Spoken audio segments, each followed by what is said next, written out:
So in terms of commercially available chain rings, who's making the fastest setup at the moment, and what is that ratio look like on a road bike? So, I would have been coming from traditional 53-39 on the road, and now it's a 48-35 with a 10 on the back. Those sort of ratios that are going to allow me to be competitive in road races, have enough gears to climb and sprint and line outs. What would you be riding right now on my Factor? I mean, personally, and having worked with SRAM for years, I love everybody over there. But I mean, man, those folks at Shimano just continue to kill it in these efficiency departments. So, the Dura-Ace chain continues to be more or less the fastest chain you can buy. And a little bit back to your opening, if you have an inexpensive bike that you're trying to maximize efficiency on, there's not a ton of difference between a 105 cassette and chainring, but you can probably save 2 watts by going to a Dura-Ace chain, and they're not that expensive. But, the Dura-Ace chain is on average probably 3/4 to a watt faster than the top chain of the other brands. It's a fast chain. So,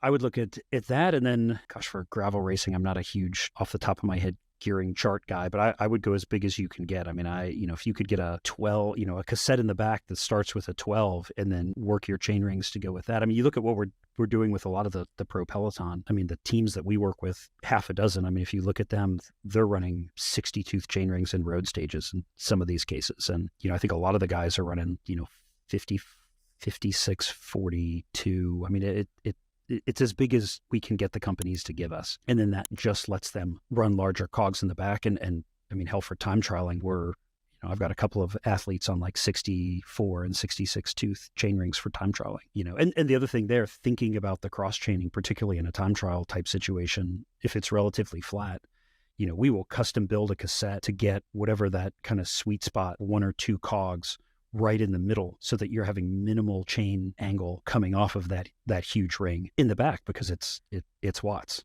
right? It's all watts. And so moving on to tires and wheels. So I'm running the Black Ink 45 wheels as standard on my Factor. They did come as stock with a 28mm Goodyear tire on it. I changed that over to a 28mm GP 5000S tubeless tire. Is that the best tire for those wheels, or is there something you would say is faster in 28mm?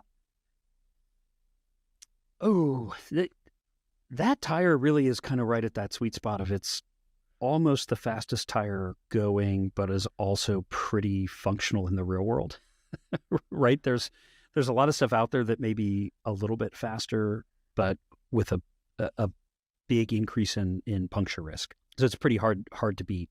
The thing I would look at there, and Continental is one of the brands, they use different molds and different preforms for each tire size. And so, this whole idea of, wider tires roll faster, that's true, but I think it's a much smaller marginal gain than most people think, because a lot of the data that built that theory came from companies in the old days, like, with tubulars, where you might have one tread mold and you're using that on 3 different widths of tire. And so what happens is, as the tire gets bigger, the percentage of sidewall gets bigger and the tire becomes faster. But if you were to, as Continental does, change the preform, the tire rubber kind of percentage-wise with tire width, then the gains become smaller. So I think, with Conti as an example, the 28 is, I think it's less than a watt faster than the 25, and the 30 is kind of similar.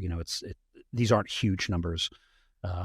Whereas if you have like a handmade open tubular style, like the older, they're going away from this now, but like the older Vittoria tires, some of them you could actually see pretty big jumps there, because all of a sudden you had the tread from the 23 was also used on the 27, and you now just have a much smaller relative tread to the sidewall. But yeah, so on that wheel, I think that probably is a good tire. I would caliper it, for road racing, kind of my rule of 105 thing, you want the rim to be 105% of the tire width. The challenge we have anymore is that, different wheels have different inner widths. Some companies have different inner bead widths front to rear. But then also there's all of the new ETRTO standards, we still have not solved the tire width kind of to label consistency problem, right? And so some companies are saying this tire is 28 millimeters on a 17 millimeter bead width. And some are saying, well, this is on a 19 or a 21. And so essentially the number printed on the side of the tire is meaningless. And so you really want to get a set of calipers on it and just make sure that, for optimal road racing, particularly for time trialing, you really need that tire to be narrower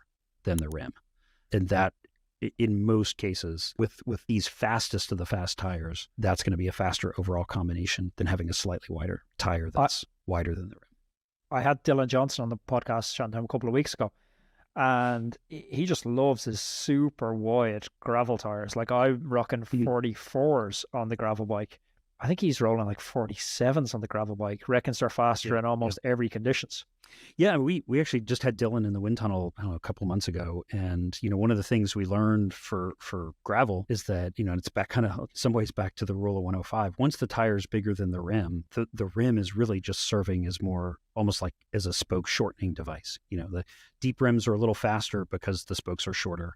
And you're maybe controlling the flow and some of the shedding a little bit better. You almost can't see it. And so, we learned, and I think he did a video, and I think we've got a blog post up about it, but it was, every 5 millimeters was like a watt or two of aero loss. I mean, it was really fairly small. And so when you looked at it and geez, from a 35 millimeter to a 45 millimeter tire is just a couple watts of aerodynamic drag. But, you go do Chung method testing in the real world, and you find that that can be, as the road gets rougher, the advantage goes way towards the wider tire.